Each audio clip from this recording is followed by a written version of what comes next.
દર્શક મિત્રો, આપ જોઈ રહ્યા છો શિનોર સમાચાર ન્યૂઝ. હું છું એન્કર અર્પિતા પટેલ. હવે જોઈએ અગત્યના સમાચાર. તીર્થક્ષેત્ર ચાંદોદ ખાતે ગાય આધેડને શિંગડે ફેરવતા ગંભીર રીતે ઇજાગ્રસ્ત થયા. આધેડને પ્રાથમિક સારવાર બાદ વધુ સારવાર અર્થે ડભોઈ ખસેડાયા.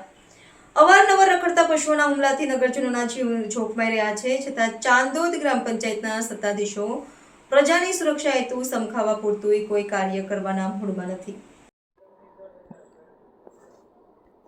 ડભોઈ તાલુકાના ચાંદોદના ત્રવાડી ટેકરા વિસ્તારમાં રહેતા ભૂપેન્દ્રભાઈ ભટ્ટ ઘરેથી પોતાની આનંદ રેસ્ટોરન્ટ હોટલ ખાતે જવા નીકળ્યા ત્યારે એકાએક ગાયે તેમને શિંગડે ફેરવી ફંગોળી દીધા હતા અને પગથી શરીર પર ઢોરમાર માર્યો હતો.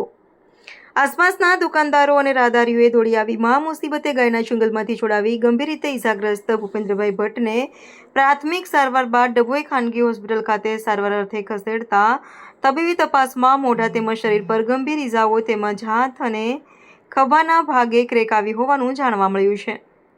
ચાંદોદ નગરમાં રખડતા પશુઓનો ત્રાસ દિવસે ને દિવસે વધી રહ્યો છે. વારંવાર લોકો ઇજાગ્રસ્ત થતા રહ્યા છે, પરંતુ જાણે કોઈનું મૃત્યુ નિપજે તેની રાહ જોઈને ગ્રામ પંચાયતના સત્તાધીશો હાથ પર હાથ ધઈ બેસી રહ્યા છે.